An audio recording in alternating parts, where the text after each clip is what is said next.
My son and his wife laughed the moment my new husband walked into the chapel, a soft, cruel sound they tried to hide behind their hands. They thought he was just an old man I'd foolishly fallen for. They didn't know what he carried, or why the truth in his eyes made the whole room go still once the priest asked him to speak. The wedding was small, held in the same coastal town where I'd raised my son alone. I wasn't expecting approval from him, not after years of distance and blame, but I had hoped for civility. My new husband, Daniel, was quiet and humble, a man who had lived enough life to recognize pain in others, including me. As the ceremony began, the air thickened with unsaid things, and my son's mocking whispers scattered like broken shells across the polished floor. None of them knew what Daniel would reveal that day, or how it would unravel a truth buried deeper than any of us imagined.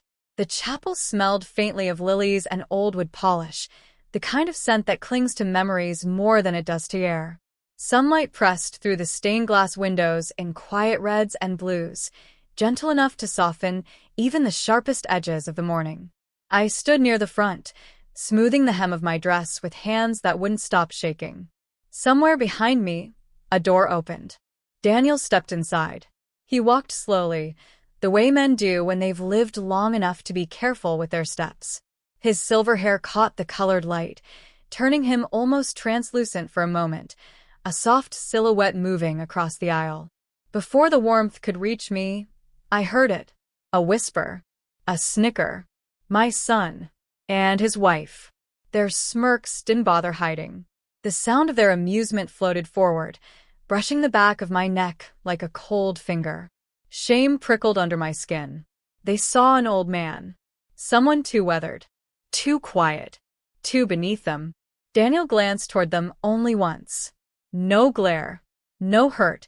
Just a tired smile, gentle and worn, as if this kind of judgment had been handed to him so many times that he no longer bothered resisting it.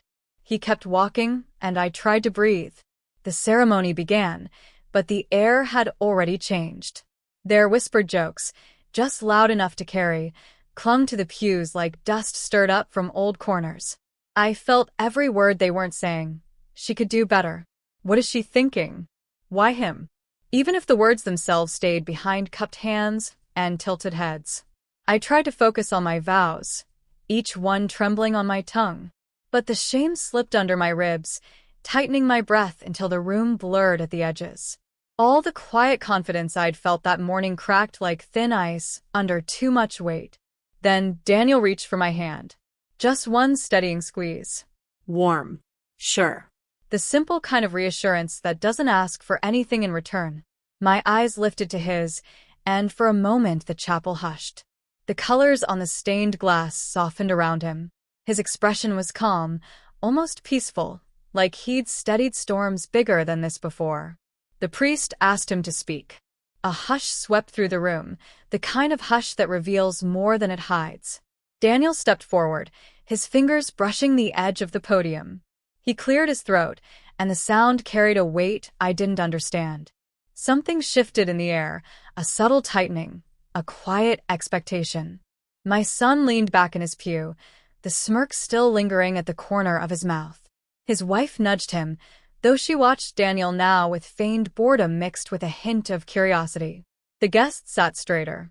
Even the priest tilted his head slightly, sensing something unsaid hanging in the space between words. Daniel didn't begin with thank yous. He didn't begin with love. His eyes drifted toward the window, the pain catching a streak of morning light across his face. When he finally looked out at the room, the softness in his expression had faded into something deeper, something heavy, like an old truth rising from a place he had buried it long ago. My life, he began quietly, has been made of mistakes and small mercies. The chapel stilled. The air seemed to lean in. I have lived long enough to understand, he continued, that sometimes the choices we make aren't the ones we wanted, but the ones we believed would hurt the least. My son shifted uncomfortably. His smirk faltered. I wasn't always the man you see today, Daniel said. His voice didn't shake, but something beneath it did. I wasn't always gentle. I wasn't always wise. And I wasn't always whole. My breath caught. He had never spoken like this to me, not in the quiet evenings over tea, not on walks by the water, not even in the soft moments where he'd held my hand like it meant something sacred. This voice was older than the man I knew, older than the years he had lived. "There was a time," he said softly, "when I lost something precious. Someone precious." He paused, the silence stretching like a thin thread. "And I spent years trying to find what had been taken." A flicker of something, pain, memory, regret, crossed his face. My son sat forward, the smirk gone completely now. "I stand here today not as a man trying to reclaim what is gone," Daniel said, "but as someone who has finally learned what it means to be found." The word struck something inside me, a quiet trembling, a recognition that he was speaking in layers I hadn't yet understood. He turned his gaze to me. "You taught me that love can still grow after loss. You taught me the difference between holding on and being held." My eyes blurred. Then he looked at my son. Not accusing, not broken, just steady. "And you," he said softly, "remind me of a chapter one have carried with me longer than you could ever know." A ripple of unease crossed my son's face. His wife reached for his sleeve. Daniel inhaled slowly. "I know I am not the man you imagined standing beside your mother today. And I don't blame you for seeing only what time has carved into me. But understand this. I have earned every year on my face. Every line. Every gray hair." He placed a hand over his heart. "And the truth I carry, the truth I have not yet spoken, is older than any judgment you can offer." A quiet shiver moved through the chapel. Even the candles flickered. He turned back to the priest. "That is all I will say for now." But I knew, from the way he stepped back, from the way my son stared at him, suddenly pale, suddenly still, that the real truth, the one with the weight he'd been holding, was only beginning to surface. He wasn't preparing to confess a mistake. He was preparing to open a wound. And whatever lived inside that wound was tied to all of us in ways I had never imagined. "Daniel," I whispered, barely audible. But he didn't look at me. He only bowed his head, as though bracing himself for the moment the past would finally demand to be heard. The chapel had grown so quiet that even the soft hum of the old ceiling fan seemed too loud. Light from the stained glass windows pushed thin ribbons of color across Daniel's face, settling on the creases that years had carved gently but persistently. He stood with both hands resting on the podium, though his fingertips barely touched the wood, like he was afraid it might vanish if he leaned on it fully. His voice, when he began, wasn't what anyone expected. It wasn't warm or romantic or ceremonial. It came low and steady, carrying something older than the occasion, something that hummed beneath every quiet breath he took. "I want to tell you a story," he said, eyes drifting somewhere past the pews, past the chapel walls, to a memory only he could see. Not about finding love, but about losing something you never got the chance to hold. A ripple passed through the room. My fingers tightened around the bouquet. My son's smirk faltered. His wife straightened, her hand slipping from his arm. Daniel's right hand trembled, just slightly, as though the memory was a fragile thing he wasn't sure he should touch. But he touched it anyway. "There was a time in my life," he continued, "when I believed joy was something you earned, and loss something you outran. I was wrong about both." The way he said wrong made my chest tighten. "I had a child once," he said quietly. "A son." The air thinned. My son froze, as though someone had reached into his ribs and pulled the breath from him. Daniel didn't look at anyone, not yet. He kept his gaze on the floor, on the thin ray of blue light stretching across it. "He wasn't even old enough to know his name," he whispered. "Barely old enough to crawl. But he was mine." And I was too young, too foolish, too lost myself to protect him. A tremor rolled through his fingers again. He clasped his hands together, steadying the shake. "One night," he said, "his mother left. She took him with her. I came home to nothing but an empty crib and a half-packed bag she didn't bother closing." A soft gasp traveled through the front pew. Someone shifted behind me. Even the priest leaned forward, brows pinched in something resembling sorrow. "I searched for them," Daniel said. For months that turned into years. I followed every lead, every rumor, every place someone thought they might have seen her. But every trail went cold. He paused, swallowing hard. Eventually, the world convinced me they were gone.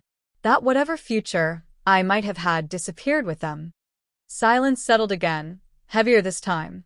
My son's face paled, the earlier arrogance stripped clean. Something uneasy flickered in his eyes. Not guilt, not fear exactly, but something that recognized itself in the story Daniel was unfolding. Daniel finally lifted his head. He didn't look at me. He looked at the entire room with a softness that held too many years. Regret, he said, is a quiet thing. It doesn't always howl. Sometimes it just sits beside you in the morning and refuses to leave. My son's knee bounced once. A nervous twitch he couldn't hide. Daniel went on. I didn't get to raise my child. I didn't get to hear his first word. I didn't get to teach him how to ride a bike, or help with school, or watch him grow. His voice thinned, cracking at the edges. I never got to see the man he became. The room held its breath. His hands, trembling openly now, gripped the edge of the podium. I spent so much time convincing myself that story was finished, that it belonged to another life, one closed, one buried, until he turned his head slightly, just slightly, enough that his gaze brushed the side of my son's face. My son flinched. Until that moment, he had been watching with tension, maybe curiosity, maybe discomfort. But now something else flickered across him. Recognition? No. Too soon for that. Fear? Maybe. Confusion? Definitely. Daniel's eyes softened, though he didn't fully turn toward him. Until one day, I saw a photograph on a mantel, he said, his voice nearly a whisper, of a little boy standing at a pier, the same pier where I once held my son. A stillness swept through the chapel so absolute I could hear my own heartbeat in my ears. The same smile, Daniel murmured. The same stubborn tilt to his chin. The same way his small hand rested on his mother's shoulder. He paused. It was like looking into a memory I never got to keep. My throat tightened. My son's wife reached for his hand, but he didn't take it. His eyes were locked on Daniel now, unblinking, unsettled. Daniel straightened slowly, though the years in his bones made every movement look heavy. I don't tell you this to steal your moment, he said gently, or to claim something that doesn't belong to me. His breath trembled. I tell you because truth has lived too long in silence. He placed a hand quietly against his chest. And because I have never forgotten the shape of the loss I carry here. He closed his eyes. I didn't move. No one did. When Daniel opened them again, he looked right at my son, fully this time. His expression was soft, not pleading, not demanding, just unbearably honest. And in that gaze, I saw something flicker inside my son. Something like a memory stirring. Something like a life he never knew had anything to do with him. Guests leaned forward, sensing a shift too fragile for words. Why did my son look uneasy? Why did Daniel look relieved? And why did I feel, suddenly, as if the vows we came here to speak were not the only promises that would be made before the day was done? The past had stepped into the chapel, and it was not finished speaking. The reception hall was quieter than I expected it to be after a wedding. The lights were warm, gentle, scattered across white tablecloths and half-finished plates that no one had the appetite to return to. Music drifted from a speaker in the corner, soft, polite, unaware of the tension threading the room. Daniel sat at a round table near the window, his posture straight but tired, as if the story he'd just shared in the chapel had aged him another handful of years. My son and his wife stood a few feet away, whispering to each other, their faces pale with the weight of truths they never expected to hear. Daniel motioned for them to sit. They hesitated, like children summoned after misbehaving. Eventually, they pulled out the chairs across from him. The room seemed to shrink. Even the slow swirl of dust in the sunlight held its breath. Without speaking, Daniel reached into the pocket of his coat. His fingers were slow, deliberate, the way a person handles something precious or dangerous. When he set the folded photograph on the table, The hush became absolute. My son frowned at it, uncertain, before pulling it closer. And then everything inside him shifted. The color drained from his face first. His mouth parted slightly. His hand froze mid-motion, as though touching the photograph any further might shatter something inside him. His wife leaned closer, her breath catching as the image came into view.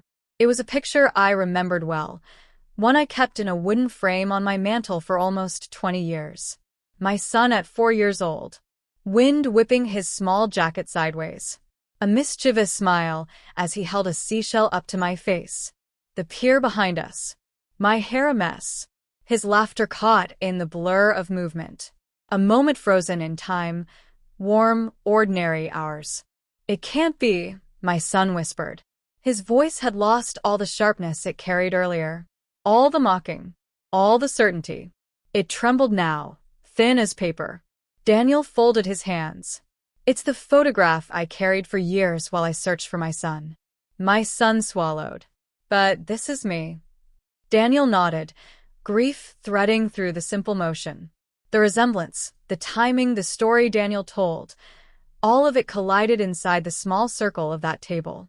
The truth, long buried under decades of silence and lies, rose like something breaking through frozen ground. You were 4, Daniel murmured. The age he was when he disappeared. My son pressed the heel of his hand against his forehead. No, it doesn't make sense. My father, he wouldn't. But he stopped because even as he tried to protest, uncertainty crept in. His memories from that age were shadowy things. A house with too many closed doors, a mother crying in the kitchen, a father who left without explanation and returned with stories that didn't match his absence. His wife leaned closer. There's more, isn't there? She asked Daniel quietly. Daniel nodded again, slower this time. Your mother's first husband took someone precious from me. Someone I never stopped searching for. I felt the room tilt slightly, like the ground beneath us was shifting. The air felt colder. My hands tightened around the back of the chair beside me as I listened, helpless, suspended between past and present. My son shook his head harder. You're saying he stole me? The words stuck in his throat. Why? Why would he do that? Daniel's eyes softened, but not with pity, with a sorrow so deep it felt older than either of us. Because a man drowning in his own failures will sometimes cling to what isn't his. He thought taking you would fix everything he'd broken. My son's shoulders curled inward, as if trying to shield himself from the truth settling like dust on his skin. Daniel continued, his voice gentle. I don't blame you for not remembering. Trauma hides things from children. And your mother, she did what she had to do. My son looked at me then, and my breath stilled. His eyes weren't angry, they were searching, reaching for something solid in a story that had suddenly torn open beneath him. I stepped forward slowly. I didn't know the full truth, I whispered. I knew he brought you back. I knew he said you belonged with me. But I didn't know this. A silence spread, thick and fragile. My son's wife reached for his hand, grounding him gently. It's a lot, she whispered. But it's not your fault. He didn't look at her. He looked at Daniel, the old man he had mocked hours earlier. What did you do? My son whispered. When you realized, when you knew I was gone. Daniel's breath hitched. I tore my life apart trying to find you. His voice broke slightly on the last word. I searched every place she'd ever lived. Every shelter. Every rumor. I carried that photograph until it faded at the edges. I prayed it would lead me back to you. My son stared at him, stunned. And then, you just stopped? No, Daniel said. But the world stopped giving me places to search.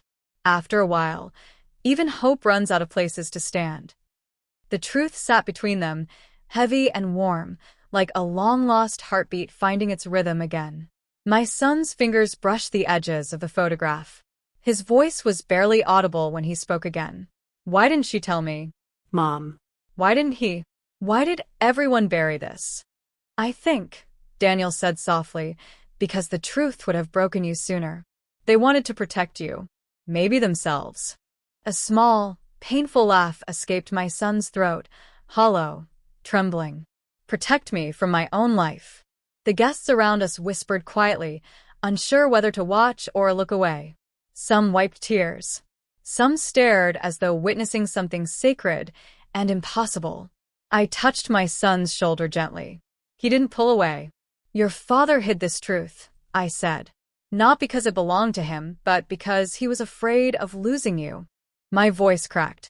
And in trying to keep you, he stole another man's world. My son stared at Daniel for a long, quiet moment. A moment where two timelines, one lived, one stolen, collided. He exhaled shakily. If he took me from you, then why didn't you come back? Why didn't you reclaim me? Daniel's eyes softened. Because when I finally found the photograph again years later, I saw you smiling. With her. With the life she built. And I realized reclaiming you would only tear another wound open. The truth hit with the weight of a tide returning. My son lowered his eyes to the photograph. His fingers trembled as they traced his own childhood smile. His voice, when it came, was thin and broken. So all these years, the man I mocked today was the one who lost me first. The room blurred in my vision. Daniel didn't answer with words. He didn't have to. His silence was an admission, a confession, and a quiet, aching kind of love. And as my son stared at the man he never knew was searching for him, I wondered what else the past had buried in the spaces between us. The music from the reception had faded into a soft hum, barely touching the edges of the room. Most of the guests lingered near the doorway, whispering in small clusters, unsure whether to stay or slip quietly into the evening. I found myself standing near the window, watching the late afternoon light spill across the floorboards. Dust floated in slow circles, catching the glow like tiny suspended secrets. Somewhere behind me, chairs scraped softly against the floor. Someone murmured my name, but I couldn't turn yet. Not while the weight of an old memory pressed against my ribs, insisting to be seen again, not as the story I'd told myself all these years, but as it truly was. I closed my eyes, and the quiet chapel blurred into a different room, a different time. I was 19 again, barefoot in a kitchen that smelled of burnt coffee and rain. And he was leaning against the counter, smiling that effortlessly charming smile, the kind that makes you forget questions before you can ask them. He had been my husband once. My first mistake. My first heartbreak. My son's first ghost. Back then, he was a man who laughed easily, held me tightly, and loved recklessly. Too recklessly, maybe. He'd vanish for days, sometimes weeks, always returning with a new story, a broken-down truck, a cousin who needed him, a job that didn't pan out. But he'd kiss my forehead and spin promises like thread, and at 19, thread was enough to believe in. Until it wasn't. He left one morning when our son was barely 3, saying he'd return with money, with answers, with a future. I watched him walk down the gravel road with a duffel bag slung over his shoulder. The sun was rising behind him, turning him into a silhouette I no longer recognized. Weeks passed, then months. Silence stretching like a tight wire ready to snap. When he finally came back, it wasn't with money or answers. It was with forged papers, a new name, and a boy who wasn't ours. I didn't understand at first.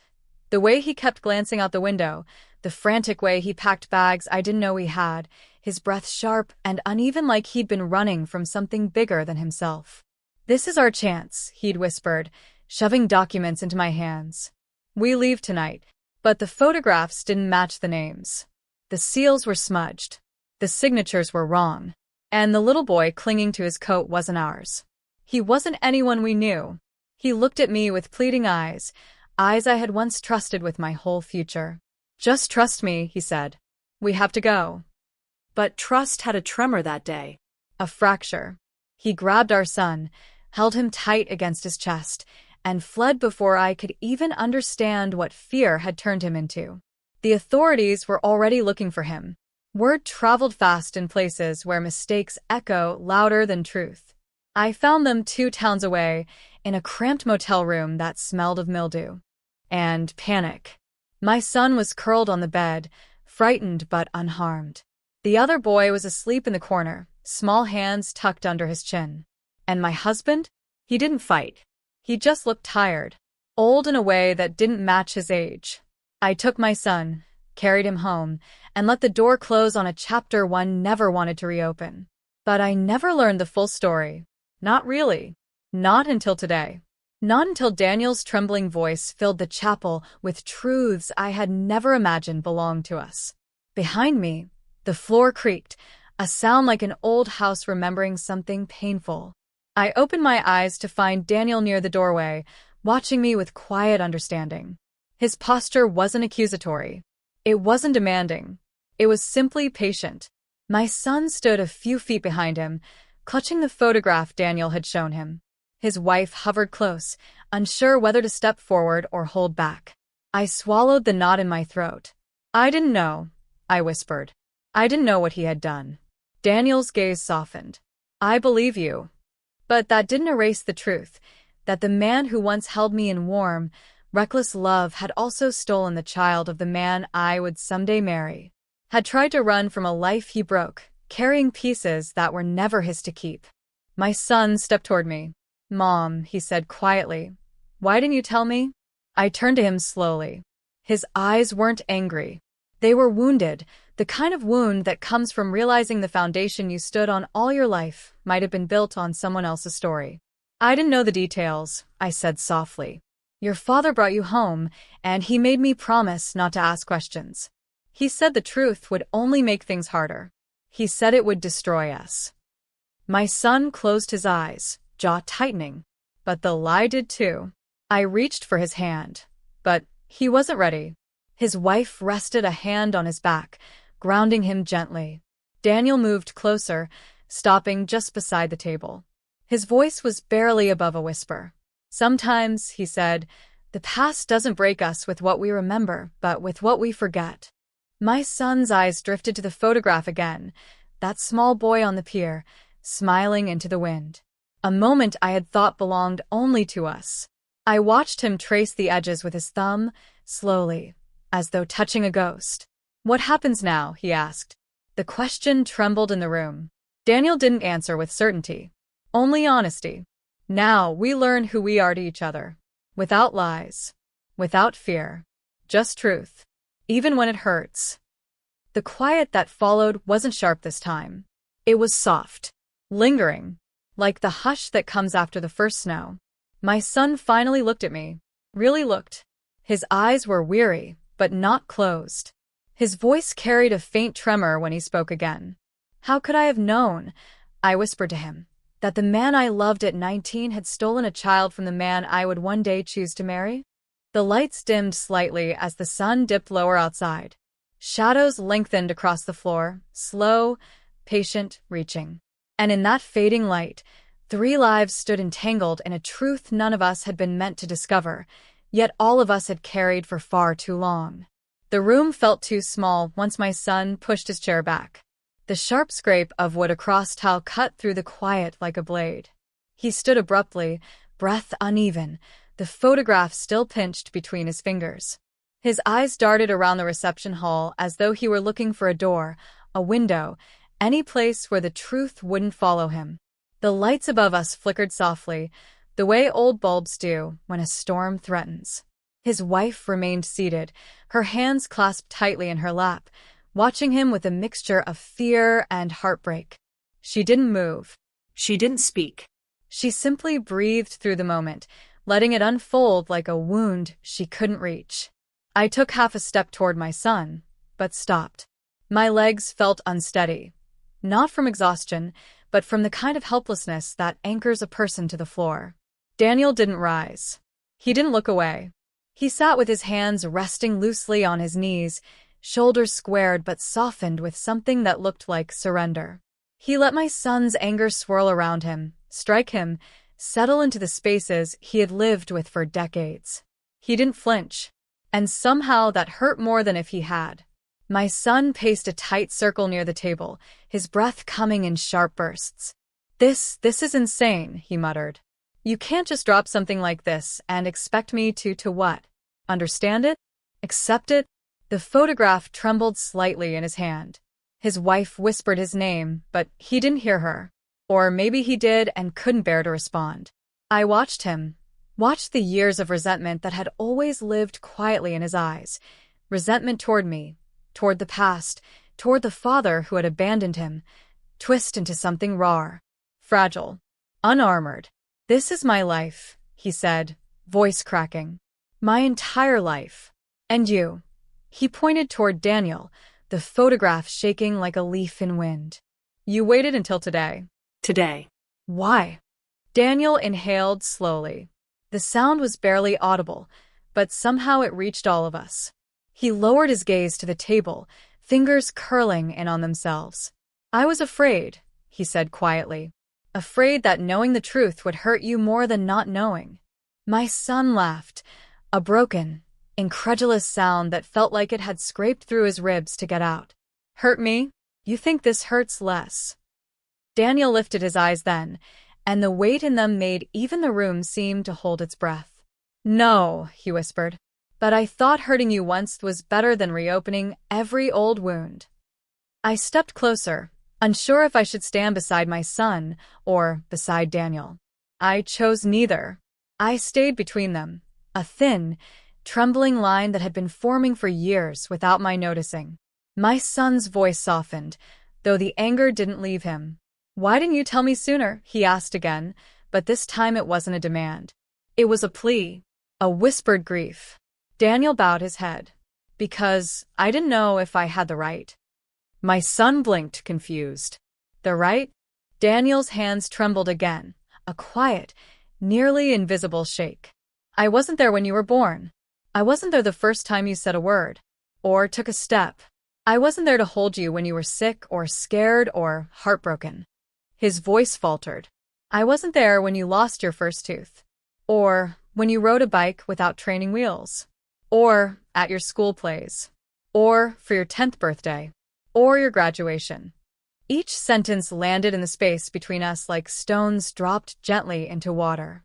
My son's shoulders shook, though he didn't look away. Daniel's eyes glistened, but his voice didn't rise, didn't crack.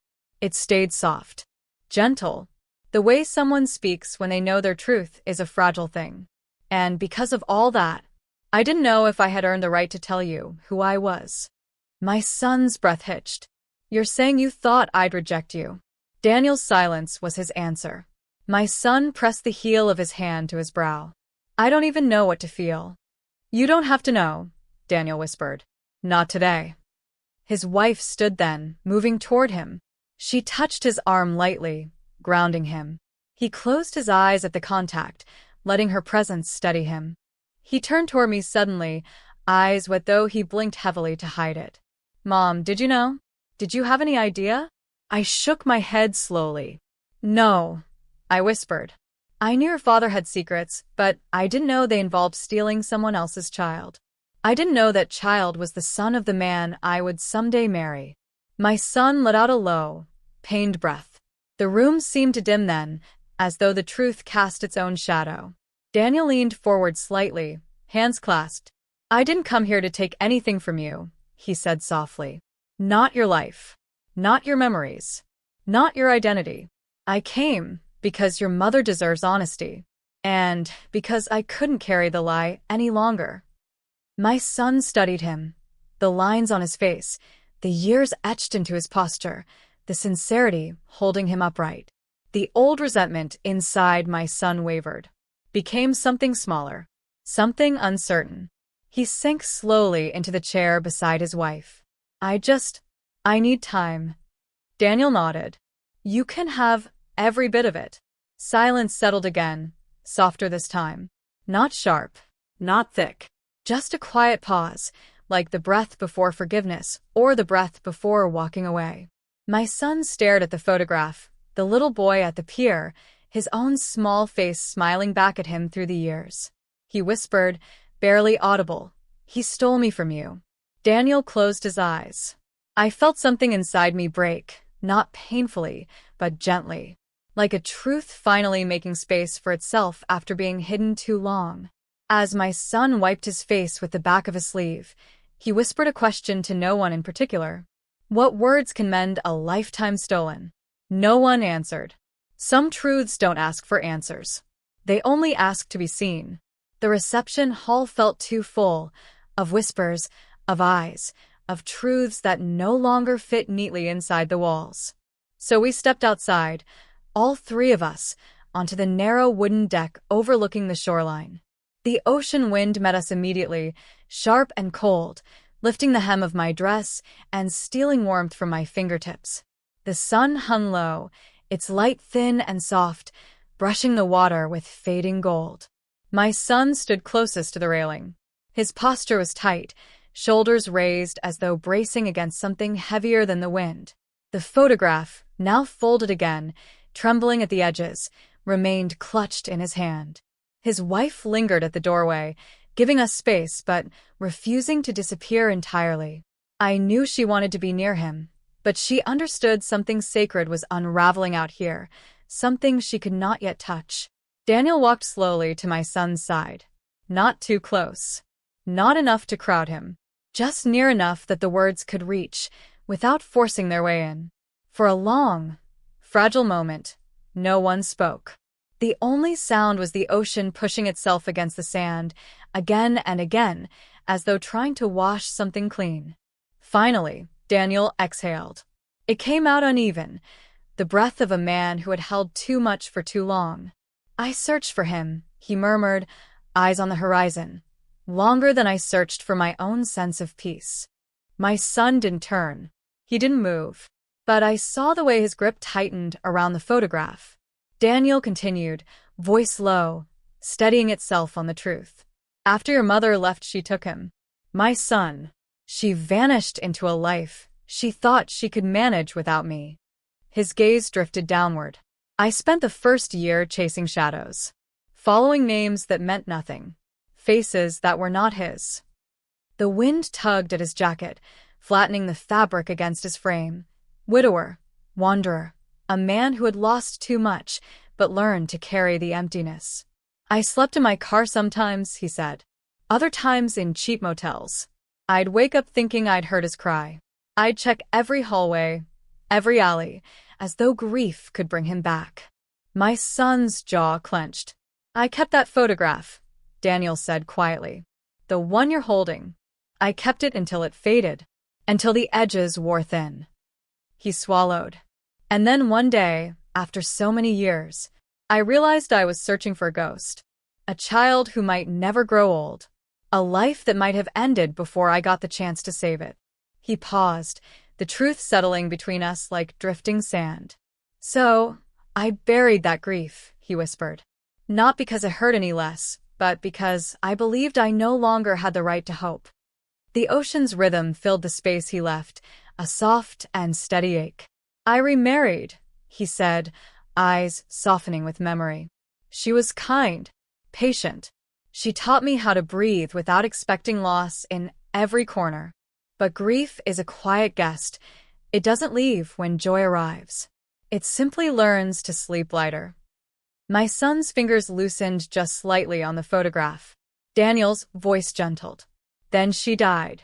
And I drifted through years like someone walking through fog, working quietly, eating quietly, existing, not living. He looked at me then, really looked, and I felt something inside me stir. And then I met your mother. The warmth in his eyes didn't burn. It glowed, soft and steady. She reminded me that life can begin again, even after you've lost everything. He smiled faintly. But even then, I didn't know who your son was. Not until I saw the picture on her mantel. My breath caught. I remembered the moment he'd stood in front of it, the way his hand hovered near the frame without touching it. I'd thought he was admiring it. He had been grieving it. When I saw him, Daniel said, voice trembling, I knew. Not because of the smile or the eyes, but because something inside me broke open in a way it hadn't in years. His hands tightened at his sides. But I couldn't say anything. Not then. Not without risking the life he had built. The life you gave him. My son finally spoke, voice soft, splintering at the edges. So, you stayed quiet. Daniel nodded. Because I was afraid. Afraid that telling the truth would reopen wounds you didn't even know you carried. Afraid you'd hate me. Afraid you'd feel obligated to love me. He swallowed. Afraid it would tear open the life your mother rebuilt. The wind whispered around us, carrying the low murmur of waves. My son lifted the photograph to eye level. The picture shook slightly, not from the wind, but from the tremor in his hand. I lived my life believing my father left us because he didn't want me, he said. Believing I wasn't worth staying for. You were worth everything, Daniel whispered, the words cutting gently through the air. I never chose to leave you. I only chose to search for you. My son's breath stuttered, shoulders dipping. The truth pressed into him like the weight of a long-forgotten embrace. And now, he murmured, eyes fixed on the horizon, you want me to believe you're my father. No, Daniel said quietly. I want you to believe your life mattered to me long before today. The wind softened then, bringing the faint scent of salt and something almost warm, as though the ocean itself had loosened its grief. My son stood there a long moment, gaze lost in the rolling tide. His chest rose and fell slowly, like he was relearning how to breathe under the weight of someone else's love. Finally, he whispered, what do I owe you? Daniel's answer came like a sigh. Nothing. My son turned his head, surprise flickering across his face. You owe me nothing, Daniel repeated. Not your love. Not your forgiveness. Not even your time. The only thing I hope for, his voice cracked softly, is a chance to know the man you became, even if you never call me father. The wind quieted. The ocean held still. Even the gulls seemed to pause above the waves. My son lowered the photograph, eyes glistening, caught between anger and aching possibility. And I realized then, some truths don't demand a place. They simply wait for someone to open the door. My son stared at Daniel with a look I couldn't name, part sorrow, part recognition, part something too new to speak aloud. The tide rolled in. The world softened around us. And in the fading light, I wondered, what does a man owe the father he never knew he had, and what does he owe the life built in that absence? When we walked back into the reception hall, the room felt different, as if the air itself had wilted under the weight of everything said outside. The plates on the tables sat untouched, food cooling into silence. The music had faded into a soft hum from distant speakers, too gentle to disturb the heaviness settling across the room. My son took his seat first. He lowered himself slowly, as though the chair might vanish beneath him if he didn't test its strength. His posture was rigid, shoulders drawn in like someone bracing for impact. Across from him, Daniel sat with his hands folded neatly, a quiet stillness settling over him. Not resignation, but a kind of reverence. As if this moment, painful as it was, had been something he'd waited for his entire life. My son's wife slid into the seat beside him, placing a trembling hand on his forearm. He didn't pull away, but he didn't lean into her touch either. He stared across the table at Daniel the way a child might stare at a photograph he wasn't sure he remembered being in. Daniel didn't speak first. He waited. The silence stretched thin. Finally, my son exhaled. I need to ask you something. Daniel nodded once, gently. You can ask anything. My son looked down at his hands, pale, tense, then lifted his gaze slowly. Why didn't you fight harder? The question cracked open the air. Daniel's throat moved as he swallowed. I did fight, he said softly, in the ways I knew how. But your mother, she ran before I could prove anything. I didn't even have a chance to argue in court. My son tightened his jaw. You could have found me. Daniel didn't flinch. I tried. For years. My son blinked, disbelief flickering through his eyes. Then why didn't you? Daniel's voice stayed calm, painfully calm. Because when a child disappears, the world hides him. Documents vanish. Names change. Families build walls. I searched until searching became grief, and grief became something heavier than the truth. My son leaned back in his chair, breath shaky. So you gave up? No, Daniel said. I accepted that I might never find you alive. His words fell like a quiet confession, one that hurt because it was too honest. My son's wife pressed her lips together, tears shimmering at the corners of her eyes. She looked between them, between the man she loved and the man who had unknowingly shaped his absence. My son wasn't done. Another question trembled inside him, scraping its way out. "Why didn't you know?" he whispered. "Why didn't you recognize me sooner? Before today?" Daniel breathed in deeply, the sound slow, weighted. "Because I buried the image of you as a child so deeply that I forgot how hope felt. When I met your mother, when I saw you grown, it felt impossible. Like someone granting me a dream I hadn't earned." He paused. "And because I was afraid that claiming you would steal something from your life." Something flickered behind my son's eyes, anger, confusion, the trembling shadow of understanding. It wasn't forgiveness. Not yet. But something had cracked open. He leaned forward suddenly, voice sharper now. "You should have told me the moment you realized." "I know," Daniel whispered. "I should have." The admission disarmed the room. No excuses. No defenses. Just truth laid bare. My son's wife wiped her cheek quietly. "He didn't want to hurt you," she murmured. My son turned his face slightly away, jaw trembling. "He already did." Daniel's hands curled just slightly, the smallest sign of pain. "I know," he said again. Silence descended, thick, trembling, almost holy. My son looked at him then, truly looked at him, at the lines in his face, the gray at his temples, the quiet in his posture. A man worn down not by life, but by longing. Another question broke free, softer this time. "What did you think when you saw that photograph on her mantel?" Daniel's eyes warmed with memory. "I thought my heart had been returned to me by accident." He smiled faintly, but not with joy, with awe. "I didn't dare speak it. I wanted to hold the moment without shattering it." My son closed his eyes. A tear slipped down before he reached to wipe it away. The room shifted then, not lighter but different. As though truth had changed the shape of the world, even if grief still held it together. Daniel leaned forward slightly, careful not to breach the fragile space between them. "I'm not asking you for anything," he said. "Not your forgiveness. Not a place in your life. Not even a second chance." My son opened his eyes.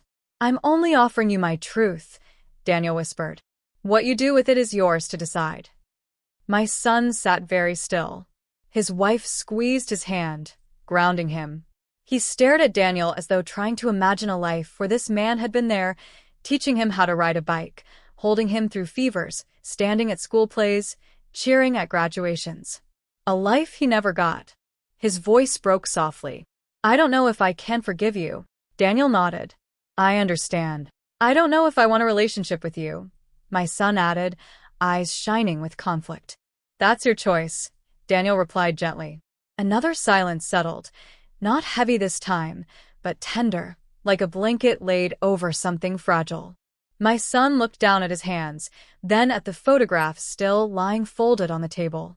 He reached out and smoothed it gently with his palm. His voice was barely a whisper. "But I don't want this to be the last conversation we have." Daniel inhaled sharply, the first sound of hope I'd heard from him since this began. My son didn't look at him when he said it.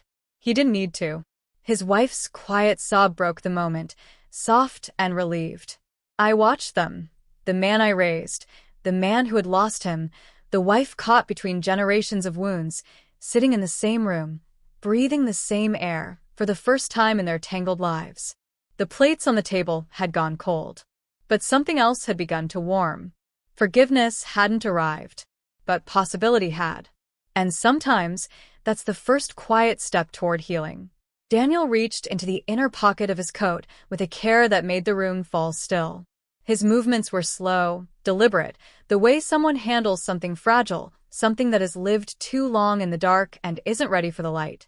When he pulled out the bundle, wrapped in a thin ribbon, I saw the edges before anything else. Yellowed, curled, softened by years of touching and retouching. My son sat straighter, without meaning to. The quiet between them tightened, the way silence does when something important is about to open. "These," Daniel whispered, placing the bundle gently on the table, "were written for him. One every birthday. My son stared at the stack. He didn't reach for it. Not yet. His thumb brushed the edge of the table instead, a nervous, rhythmic motion that betrayed everything he wasn't saying. Daniel loosened the ribbon. It unfurled with a soft sigh, like an exhale released after a lifetime of holding breath. The letters spread across the wood. Dozens of them. Some crisp, some nearly falling apart. All addressed to a child who never received them. My son swallowed. He reached out with a careful hand, touching the top letter the way someone touches a bruise they aren't sure belongs to them. The hall around us dimmed, or maybe it just felt dimmer, as though the room had decided to step back and let this moment exist without interruption. He opened the first letter. The paper crackled gently. His eyes scanned the page. His breath shifted, shallow at first, then uneven. I didn't read the words, but I could imagine them. I could hear them in Daniel's voice. Happy birthday, son. Wherever you are, I hope you're warm tonight. I bought a cake. I pretended you were still 3. I miss you. I will never stop looking. My son blinked rapidly, his face stiffening as though emotion were something he had to trap behind his ribs to keep from spilling. His wife leaned closer, placing her hand lightly on his back, but he barely registered her touch. He read another. And another. The letters grew older as he moved through them. Handwriting shifting, lines deepening, hope thinning but never quite breaking. Some words had been pressed harder into the paper, leaving faint indentations on the sheets beneath, as though grief had a physical weight even ink couldn't hold. My son's hands trembled. Not dramatically. Just enough for the paper to flutter. He paused halfway through one letter, pressing his lips together, blinking against the blur rising in his eyes. I thought, he whispered, voice cracking softly, I thought you were just some old man. Daniel's gaze lowered. I know. I thought you were fragile. My son set the letter down carefully, smoothing its creases as though he owed it tenderness. I thought you were irrelevant. That my mother settled. A faint, rueful smile tugged at Daniel's mouth. I don't blame you, but this. My son gestured to the letters, to the years folded into them, the longing, the grief that had shaped every careful crease. This is not the life of a fragile man.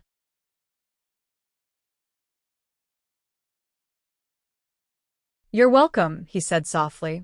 The words weren't grand. They weren't heavy or poetic. But something passed between them in that small exchange, something careful, almost tender, like the first stitch in a wound that had been open for years. My son glanced toward the back porch. Do you want to sit for a bit? Daniel blinked, surprised. Then he nodded. They stepped outside together. The porch boards groaned under their weight, the familiar creak of what I'd heard for years. But tonight, the sound felt different. Not weary. Not old. Just honest. The evening light draped itself across them, smoothing the sharpness from their silhouettes. They sat side by side on the porch steps, neither too close nor too far. My son rested his elbows on his knees, staring out at the yard. Daniel folded his hands loosely, turning toward him just enough to show he was listening. Their voices drifted back to me in soft, indistinct threads. Not the tense, brittle words of earlier, but quieter ones. Warmer ones. A beginning. I watched from the living room doorway, one hand resting on the frame for balance. My son's wife moved toward me silently, her footsteps careful on the wooden floor. She stood beside me, following my gaze to the porch. They look, she whispered, searching for the right word. I finished it for her. New.